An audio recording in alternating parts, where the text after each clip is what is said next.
Joining me now is Mark Montgomery, the Executive Director of Cybersecurity 2.0. Here we are to talk about critical infrastructure. Mark, how's it going? Well, thank you for having me, Jake. Doing great. I'm in Taiwan right now, a country with a critical infrastructure cybersecurity challenge as daunting as ours. I bet. My goodness, we could probably do a whole other panel on that. Well, let's dive in. I think for our audience, primarily state and local IT people, cyber people, even some policymakers. Uh, let's talk about the critical infrastructure threat and challenge that we have right now. I think people have probably seen Salt Typhoon and Volt Typhoon in the news. Let's maybe just start with a brief explanation of kind of what some of those threats are, what we're looking at, and then how that segues into what we need to be thinking about when it comes to critical infrastructure. Sure. I think that's a good thing because sometimes, everything being a typhoon, you start to think they're very related to each other. And while they are related, they're not the same. Volt Typhoon was a cyber malicious campaign, is a cyber malicious campaign executed by the Advanced Persistent Threat Team, known as Volt Typhoon, that was doing what I would call operational preparation of the battlefield. That is the penetration, mapping, and then eventually installation of, so in some cases, malware for future malicious activity. So that's to in the future disrupt or damage networks. And these were in kind of your traditional critical infrastructures like ports, rail, electrical power, water, a few others. Could have been in all, 10 or 12 of them. I mean, we don't, the government's not obliged to tell us everything everywhere all at once. So, where it was at. I will say gently that when we hear it's on in Guam or Hawaii or the West Coast, the Chinese, who this advanced persistent threat team works is from, they have a map of the United States. It's probably in the Midwest and the East Coast as well. Okay. That's operational preparation of the battlefield, a little different, a little new, an evolution for the Chinese. Now, Salt Typhoon is also a Chinese advanced persistent threat team, but different target set. I mean, they were going after telecommunications infrastructure, but it was for the purposes, it was an espionage act, not a operational preparation of the battlefield. And while a lot of the tools could be the same, a lot of the, maybe even the exposure, they weren't, but they could have the same access points. Salt Typhoon was clearly an attempt to access the core networks of the large telecommunications companies and ISPs in the United States so that they could conduct espionage, maybe intellectual property theft, I'm not sure. But I think espionage for certain, especially when you find them going after government agencies. So two very different types of attacks, a similar adversary and a similar victim, us. And so, when we segue that into sort of what the moment is for state and local entities in critical infrastructure cybersecurity. Obviously, a lot of folks would probably think about the state and local cyber grant program and how that hopefully bolstered some defenses across the board. But I mean, what is the sort of the state of things for state and local as we look at this critical infrastructure threat? Well, listen, state and local infrastructures are at risk. They're at risk by their title. I mean, their title implies they probably don't have a lot of access to working capital. Most states and localities don't remain flush year round and spend money when they feel like it. They have very tight budgets and they have to adhere to them. And generally if anything, there's a scrimping and a cutting because of an unexpected cost, not a windfall not a spending in a spree because of a windfall. So financially challenged. They also have trouble raising capital. They can't do like a Series B funding for the Farquhar County, right? Water utility. That's not something I've heard, not on my bingo card. However, they can do bonds. I would tell you a laborious and often unsuccessful methodology. So it's hard for them. So they need help. And state and local cybersecurity grant programs are part of it. There are other things. There's state revolving funds for water and a state drinking, both a drinking water and a wastewater one. So there's energy, particularly rural energy, cybersecurity grants for utilities. So there's a bunch of grant programs, but the one that most people are aware of is the state and local cybersecurity grant program that was initially in the Bipartisan Infrastructure Act. So the state is that there's access to some of this. I don't know, the money is beginning to recede, and I think it's highly unlikely there's going to be reauthorization. So that's not good news. And look, state and local are under duress. They're under duress, not necessarily from the Typhoon, Salt Typhoon foreign state actor. They're often under duress from criminal actors, conducting ransomware, conducting cyber malicious activity, attempting to extort money. So from my perspective, the state and local cybersecurity officials are the front line. They ought to be treated like the front line. When you're in the front line in the U.S. military, you get food, you get ammo, you get water, you get air support. And, the government should be doing a better job helping our soldiers on the front line. In this case, the cybersecurity soldiers are on the front line, defending our water, power, utilities, our state and local databases, judicial information, the kind of blocking and tackling that allows state and local governments to perform their duties. One of the things that we've been talking a lot about here at today's Cybersecurity Modernization Summit is sort of like what is that point of change, right? What does it take for things to change? We talk about these inflection points kind of in the last couple of years. The pandemic, the 2016 and 2020 elections, like all of these things that sort of spurned some actual decent change in our IT community here. When it comes to critical infrastructure and cyber, as you talk about those funds starting to recede, you talk about the likelihood of sort of renewing those funds is not likely. When we look at that, I mean, what is it going to take to get us to have a change moment? I mean, do some of these systems really have to fail for this to actually change?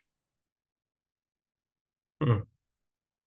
I worked at the White House in 1998 to 2001 chasing terrorists. And my boss, Dick Clark, knew something was wrong. He had better spider senses than I did. He'd been there for about 10 years, Richard Clark, and was a real counterterrorism expert.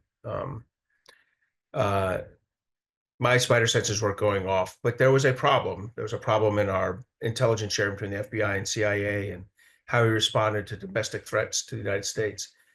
And we took a beating, right, with 9/11, and that taught us, how to handle physical security threats in a way that's been pretty impressive over the last 25 years.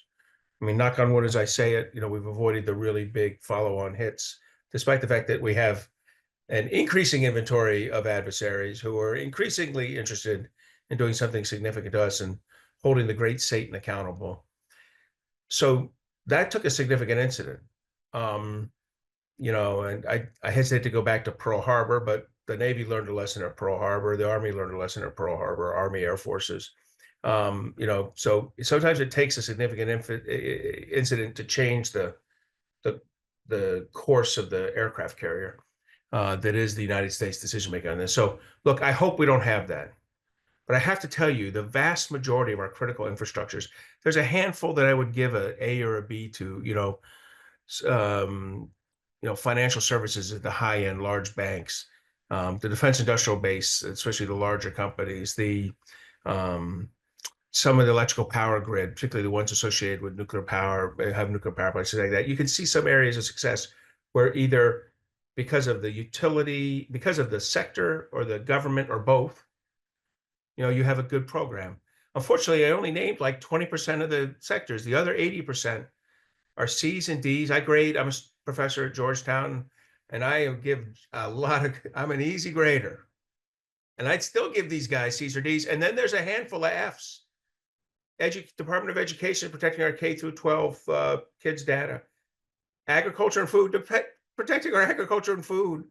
HHS protecting our rural health care. EPA protecting our water. Those are 4 F's. and not in a good way, 4F, right? This is 4F, this is a failure. Several of those total federal budgets for support to the sector is $250,000. I'll tell you a Washington secret. $250,000 is really one full-time equivalent. That's one human being servicing, 3,000 pipelines or 8,000 farms or 55,000 water utilities. Now, in the case of EPA, they have more than one person, but 9,000 school districts. This is insane. That's website maintenance. We don't need website maintenance. We need support that says, I'm helping you do a broad risk assessment of the sector for the cabinet member. But then at a granular level, warning and support and information and guidance on how to do assessments, guidance on how to access grant programs. And then when they aren't there, getting off your backside and creating a grant program for your sector, like the Department of Energy did. Okay, I went on there. I would prefer we get there because of good governance and having our act together. I suspect we'll get there because someone takes a 2x4 to the back of our head and we get there. And I hope it's not like 17 2x4s as we go sector by sector, through the 16 to 20 critical infrastructures, the vast majority of which need help. Yeah, yeah. I mean, I think that's sobering look at the situation, but probably a realistic one. When we're kind of wrapping up here to close up the conversation, I want to think about sort of what's next. There's a lot of in flux. There's a lot we don't know about the environment. State Scoop has been reporting all month long and kind of in the lead up to today's event about funding changes and about federal changes that affect state and local governments, including at agencies like CISA and others.